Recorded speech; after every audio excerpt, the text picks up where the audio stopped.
Welcome back to another episode of Paint Along with Skye. If you're new here, welcome. My name is Skye and I post beginning level acrylic painting tutorials here on YouTube every Saturday. So make sure to hit subscribe so you can join the fun and paint along, and don't forget to hit the bell icon to be notified when I post a new video. Alright, this week we are fast approaching the best time of the year, the Halloween season, where we celebrate all things slightly weird and a little spooky. And for the theme of the season, I thought we would do some cryptid paintings. So this week we have a painting of Bigfoot, the notorious Bigfoot, as a silhouette with a nice foresty background. I'm gonna use my 4 standard brushes for today's class. I use these in most of my classes. Your brushes don't need to be the exact same size and shape, but they should be the same general size and shape and made for a water media. I have a 3/4 inch wash brush and then 3 pointed brushes in 3 different sizes. A size 10, a size 3, and a size 3/0, very small. I'm gonna get those in my water cup off the side of the screen. To start with, we have background colors, warm colors. I have a cadmium yellow, cadmium orange, cadmium red, some violet, aka purple, and a fair amount of white. To see all of the information about the different materials that I use, check the description box below. There's a link to my materials page on my website, and that's what will show you everything that you need to paint along, everything that I use and recommend. Sizes of the canvas. I get a lot of questions about the size of the canvas. These are 11 by 14s most of the time. Sometimes I'll use smaller canvases. It doesn't really matter as long as it's horizontal. Everything is easily adjustable.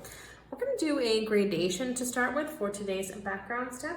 And we're going to just start real simple with our large brush and work our way from the top down with sunset colors. A little bit of white into my purple, a little bit of water too. And mixing up some light purple. I'm just going to bring that purple right across the top of my canvas.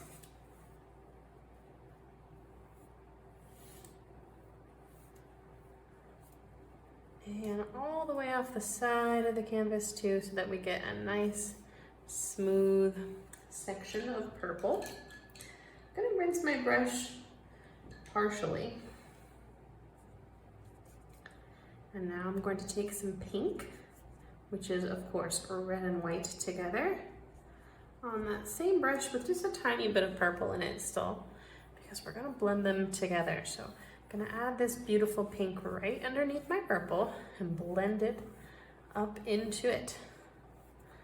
Don't be shy. We don't want too stripy of backgrounds. I understand we're beginners here, but don't be shy. Don't be afraid. Get in there and blend. Focusing on that first blend, working my way from the top down. This red is a little bit more vibrant than it needs to be. So I just took a clean brush there and some white. Made it a little lighter. Mix on your painting itself too. Doesn't have to just be on the palette paper. Next up, we'll do orange, just working our way through the color wheel. Right underneath the red. And I'm about halfway down already, these 3 colors.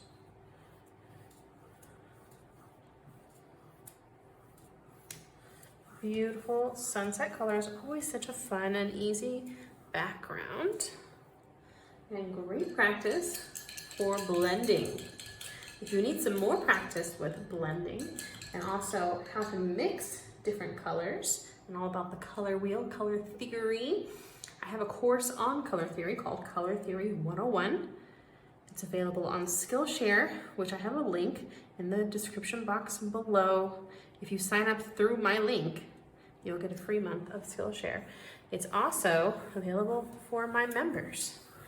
You can click join on any video to find out more about the membership program and the perks that it comes with. And thank you so much for any members watching right now. We really appreciate your support. Working our way right down the color wheel. Last color was yellow. Just blended that yellow right into the orange, just like we did with the prior colors. Now, I'm going to rinse my brush and come in with a little bit of this clean white that I should hopefully still have. And right underneath, I'm going to blend that yellow into very, very light yellow, almost white, right along what's going to be our horizon. I'm thinking maybe I went a little too vibrant with my orange. I'm going to take a little bit of like a sherbet color, bring that back up in there. I want a really soft sunset today. There we go. Okay. A little bit further down.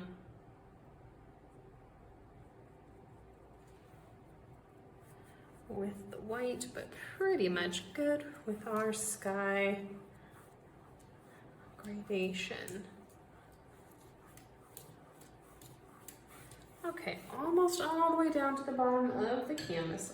I'm going to now retire my large brush. And I'm going to grab my medium-sized brush now. And mix up a little bit more of a vibrant orange. I'm just going to take the rest of the white that I have. It had a little bit of color in it, but it doesn't matter. Unless you had a lot of purple, but it had a little bit of red, which is close to orange, so you can't even tell when it's all blended.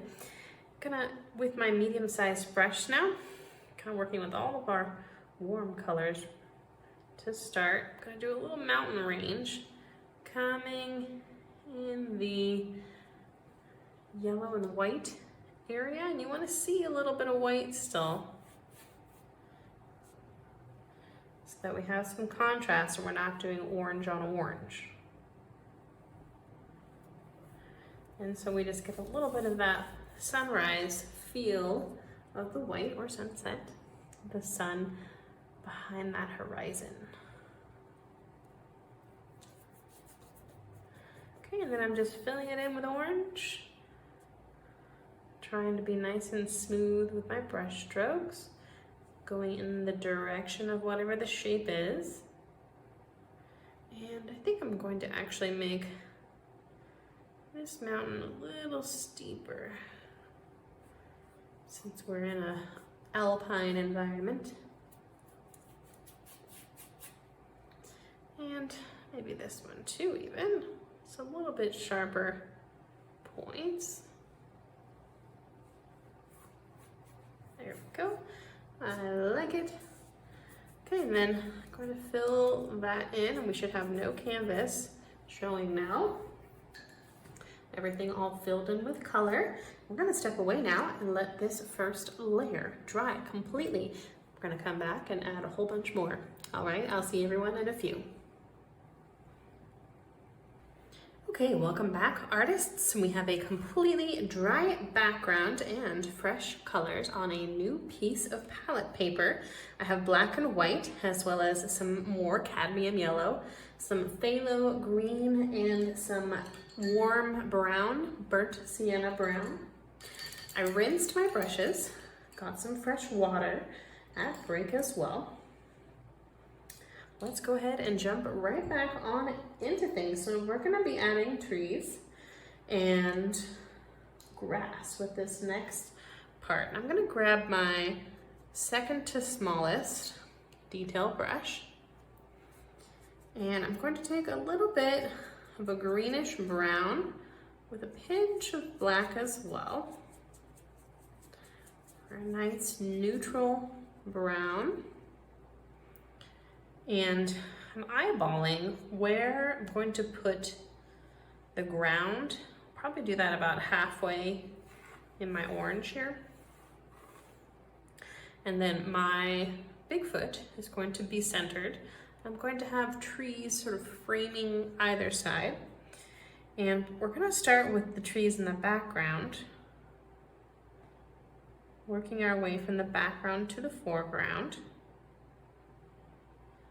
I'm going to bring a line, straight line, from pretty high up, pretty tall trees, down till further a little bit than where I think my grass is going to be. And then very delicately, I'm gonna start at the top and do little flicks of the wrist and work my way down, creating a pine tree.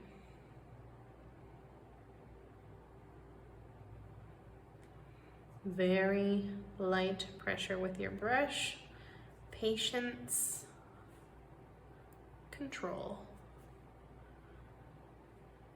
Top down, and as we work our way down, we're going to make it a little bit wider at the base.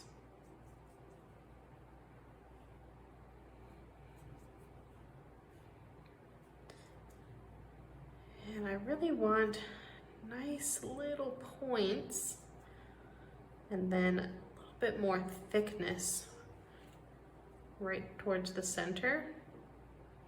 So I can kind of come back sometimes and solidify the middle a little bit more, since we would be looking through some needles that would face us as well. Okay, and we're gonna do a little Bob Ross tree friend right next door. Every tree needs a friend.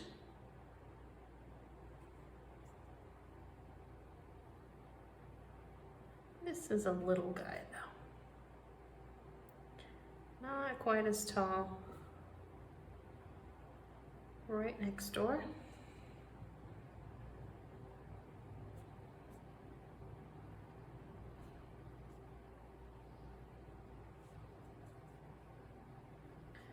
Background to foreground.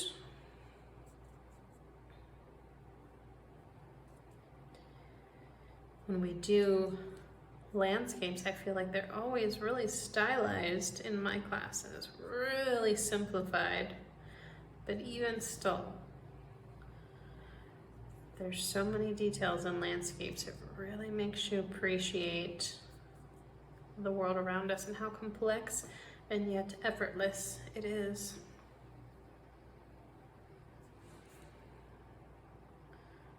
All right, you want a nice point up here, but then your diagonal brush strokes are going to start right after that, sort of like a triangle shape. All right, those are pretty cute. And I think I will add one over here too.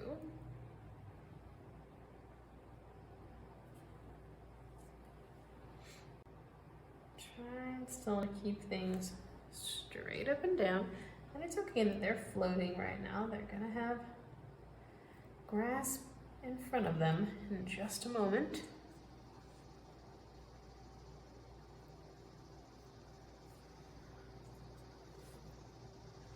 And this tree is maybe like an in-between height.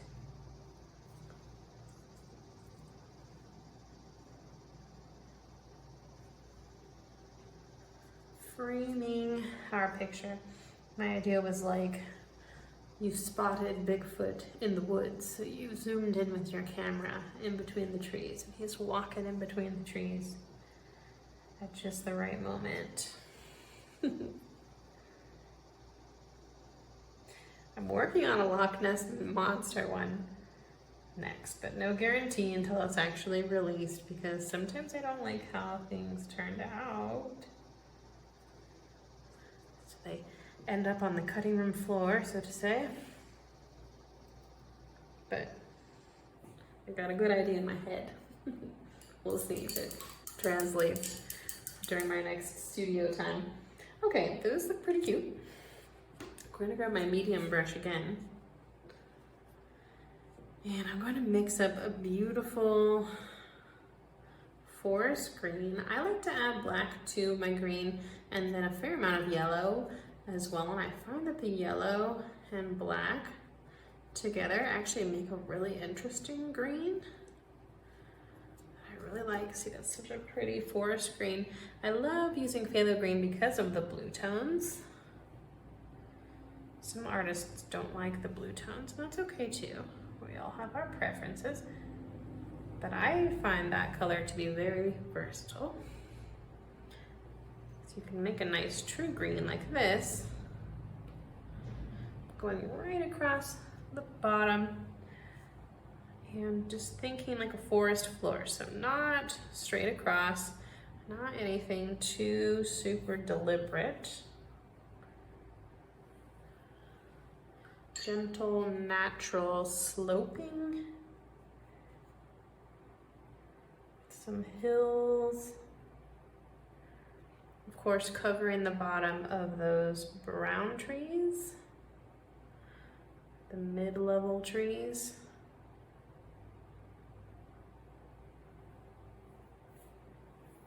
Okay, leaving plenty of space at the bottom for Bigfoot to run across. Great. Okay, I'm gonna take a little bit of white and a little bit of yellow. I'm gonna make a quick highlight color of that green.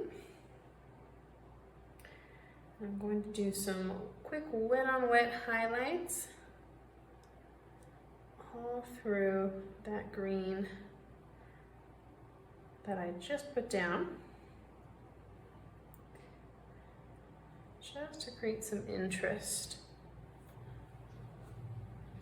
building up the layers. Great. Let's let the ground area dry for a moment. I'm going to grab my small, second to smallest detail brush again, and with a very dark brown, so more towards black, I'm gonna go right up the base of those trees again. It's like the darkest shadow, and just shadow a little bit coming down from the center. So that's pretty subtle.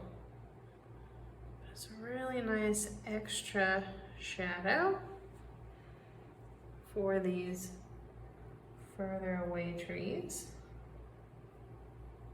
So just a little bit. And while we're at it, let's have a little bit of a highlight too. So I'm going to take a beigey color. Let's make it a little bit toned down with black.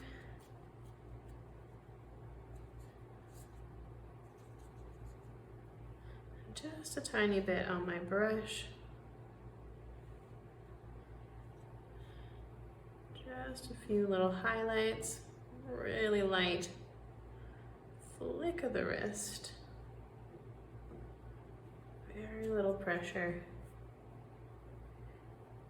Just for some interest in these trees. Cute. All right. Now for some green trees. So let's use a pretty similar color to our grass green, but a little darker for our main pine color. So you see it's a little darker, a little bit more towards blue. Okay, and then I'm gonna do big tree as a sort of secondary focal point after, of course, Bigfoot.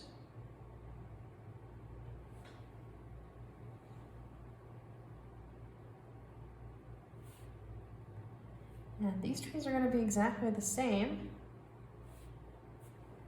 They're just greener because they're in the foreground and not under the influence of these beautiful sunset colors as much.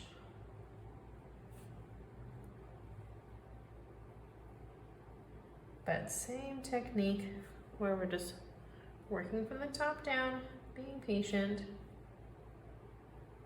You don't want a perfect pattern, you want to mix it up a little bit. So some a little longer, some a little shorter. Remember, kind of going back through things, making it nice and solid towards the center, because we're looking through the tree as well as seeing it from the side.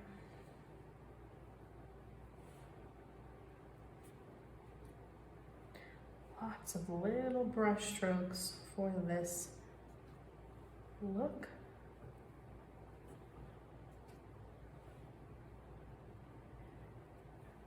Try to get good coverage that you can't see through to the background colors.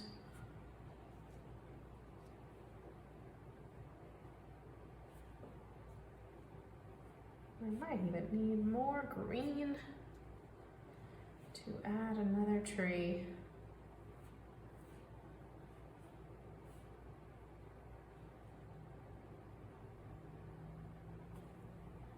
If you need to, you could use your very tiniest brush alternatively.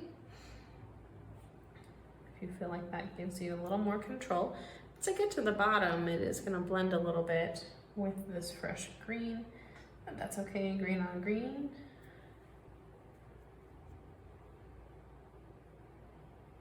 Just going to try to get enough color on there to still be able to see that difference in value from the background, a little bit lighter to the foreground. So let me add a little bit of an even darker green here at the base.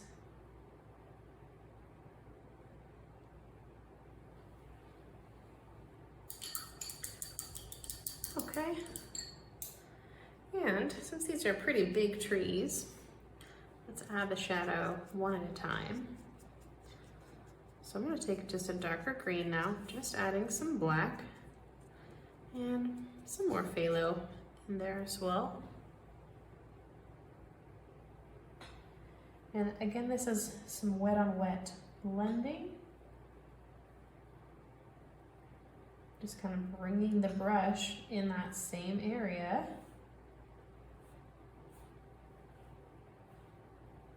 And just the natural swipe of the brush stroke is gonna do the blending for you.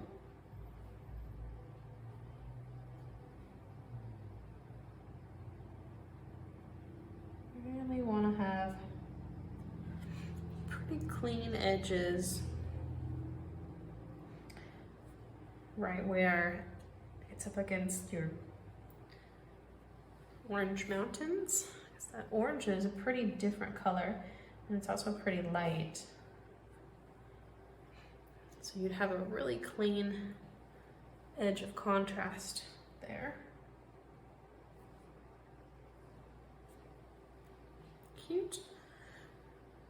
And then I like to just keep things simple and maybe bring some yellow in too, so that we don't get too gray. And we can just very light-handedly add a few highlights at this wet on wet stage 2. Hopefully things are already pretty much dry for me. So I'm trying. Get some blended in. It's okay if it's a little bit more towards layered and not quite as blended wet on wet as you may have liked. That is the inevitability of working with acrylics. They dry quick, which is also handy often.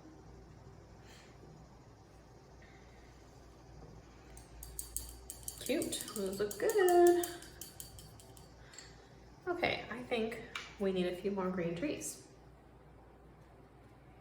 Be patient today. Since Bigfoot would live you know, in a very wooded area, we have to do lots of trees. There's just no two ways around it. Okay, and I think it would be nice even to have like a smaller green tree right next door. And I'm gonna have that mostly coming off the edge. So I'm kind of just seeing one side of it, and then maybe just like green.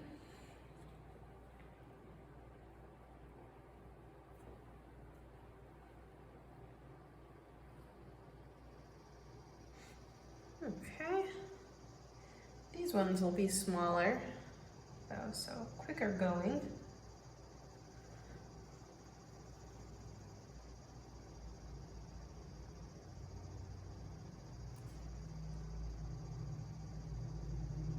They always end up growing a little bit taller as I try to correct the shape, and that is okay.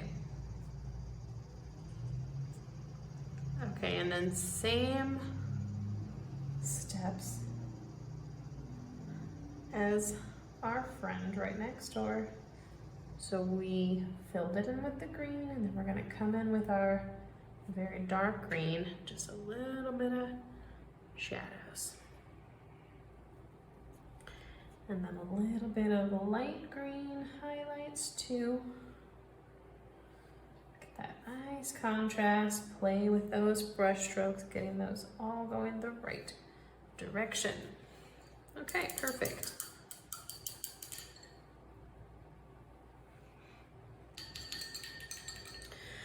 And of course I messed up my green a little bit, so let me grab my medium-sized brush again. I'm going to do a quick repair of my grassy green area. While I'm at it,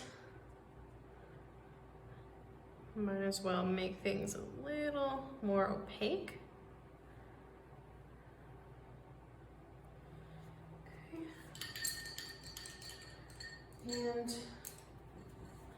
I'm going to use my second to smallest brush and a dark green and go right along the edge of that green grassy area.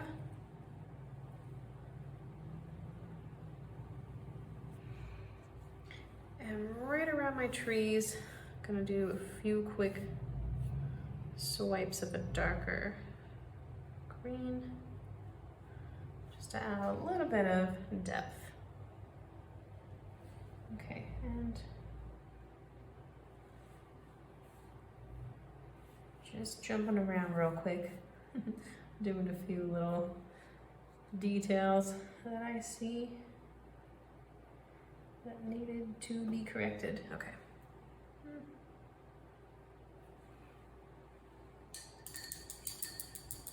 Great. Another green tree.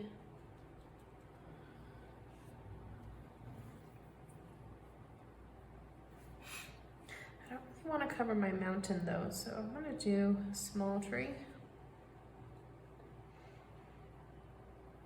And have the mountain peak right behind it.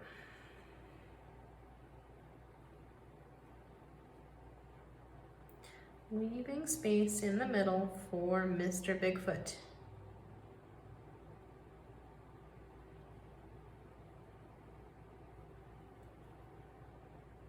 Pretty similar greens, but we'll add highlight and shadow.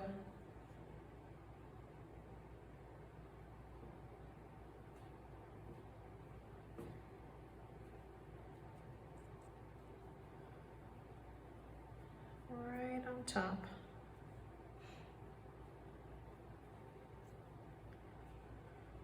Coming in with some shadow, really being mindful of brush stroke directions. And we're getting some good practice with all of these trees today.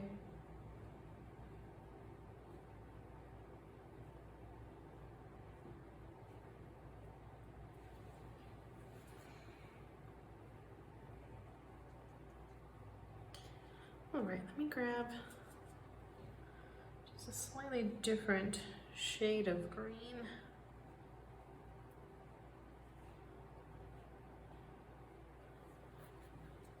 Okay. And then also my highlights. Really want to make sure I can see the difference between the tree and the grass.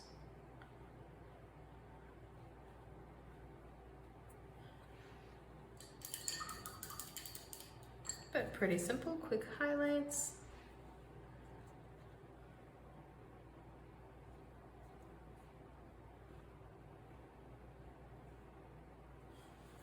And shadows. And I would like to add a little bit more black in the background. Since I'm working in here, I can see we need just a little bit more solid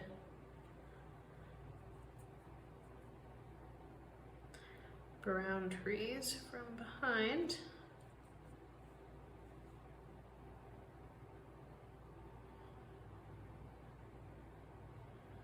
Don't want to see necessarily the canvas texture of the orange behind the trees. Okay,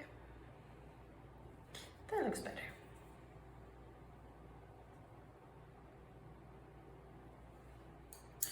I'm wearing glasses finally, so we're going a little bit tidier today, perhaps than usual. I realized that there's no time limit to these classes either. So there's no reason to cut corners. Okay, and our final, of course, most important step, we've made it this far, give yourselves a pat on the back if you've painted along with me. We're gonna add our Bigfoot now. We're just gonna do this with black, and it's gonna be our final step. All right, so let's just jump right in. We're gonna have 2 feet, of course, slightly different angles to start. So I'm gonna do one little brush stroke like so, and then another brush stroke will be the second foot, and it'll be diagonal facing up, and this is slightly flatter with a little bit more of a down angle. So this is the back foot. So I'm then going to come up for like a knee, and then this is just the foot. So we're gonna come in quite a bit, and then we'll create a knee on this side. And I'm being very thin right now. I'm gonna probably end up with thicker shapes. For this front foot, I want to also have a knee shape. Now that's going to be bigger. And this is a foot shape also, coming up into the front knee.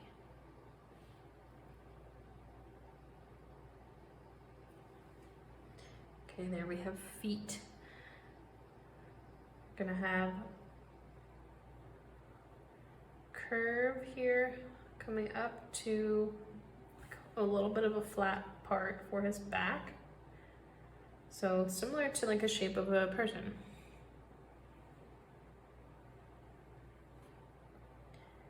And then I'll thicken these up so that they actually meet, create that triangle shape of the legs.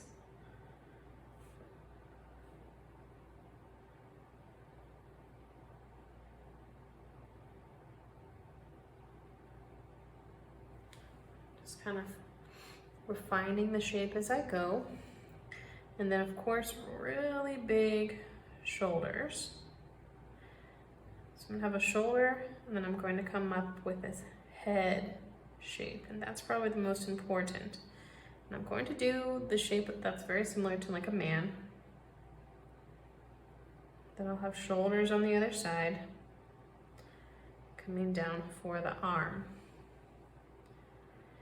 Now for this side arm, we're gonna come up pretty far. It's gonna be a really big, wide arm.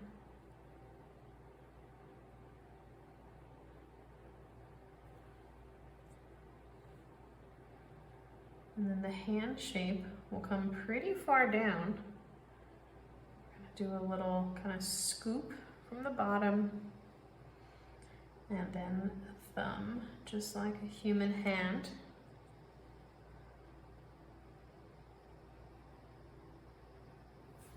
And then I'm just thickening things up. Now, the most important part of Bigfoot is probably the shoulders and the head shape.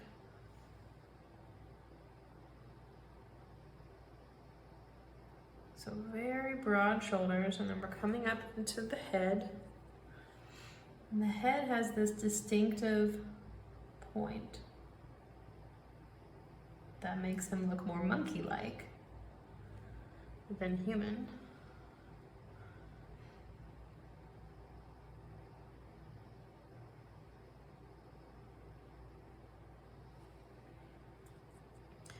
And then the second hand,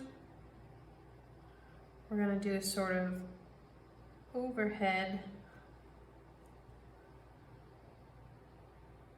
scoop shape.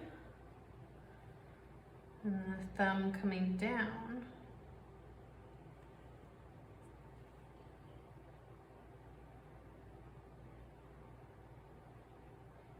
And the back hand will be a little bit smaller.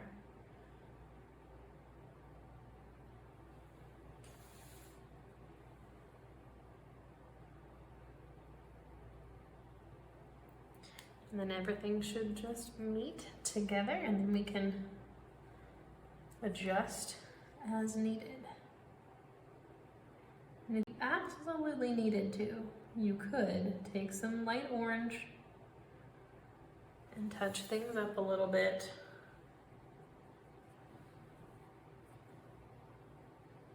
This looks pretty okay though.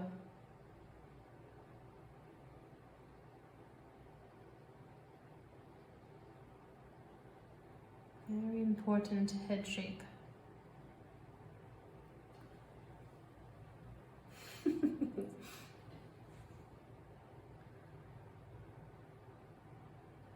Luckily, silhouettes are pretty forgiving. All right, I think that one's pretty scary.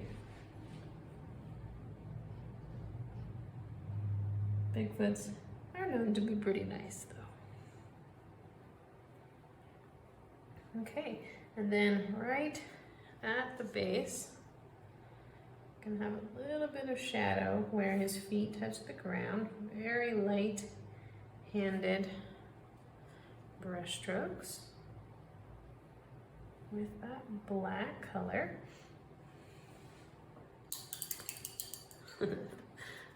And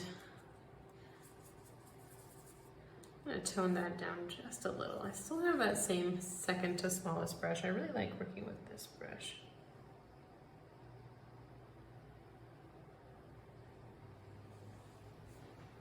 Nice, and I think some nice highlights right around where he's walking.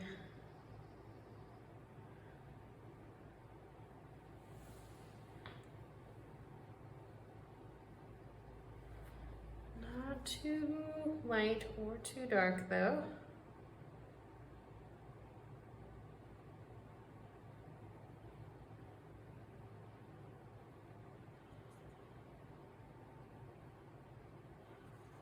Just at the top part of the grass.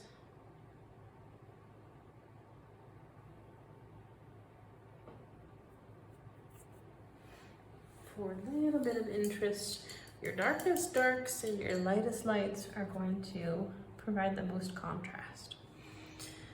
All right, and then I am just going to go back real quick and add a little bit more width to this brown tree. So I just think it needs it. And you can add any other little final details that you would like on your paintings as well. If you did paint along with me today, I would love to see your work. And I've created a Facebook group called the Art Club that's free to join, where you can post your paintings for me and for the other students that are taking the class. It is such an amazing community of supportive artists. Thank you all so much for joining me over there. It's the best part of my day to see your masterpieces. And that is all the instruction that we have for today's very fun and unique cryptid painting. I would love to know what you thought of today's painting in the comments section below.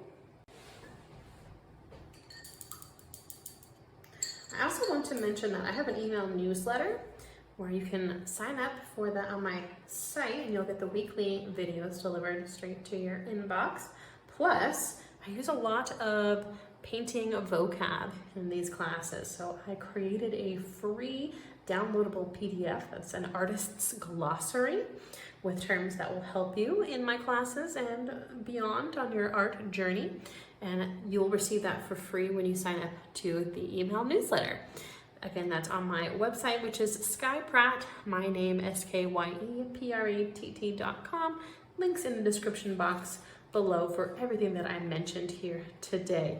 I'm also now offering live sessions and screen-to-screen style classes, so please check that out below in the description box too. Lots of information for you guys there, as well as over on my website. I can't wait to see your work over in the art club, and don't forget to check out Color Theory 101 if you need a refresher or that really good fundamental knowledge for the first time. A lot of times people haven't had that, so I hope that's helpful for you guys as well. And that is all the instruction that I have for us this week, so thank you for painting along, and until next time, stay creative.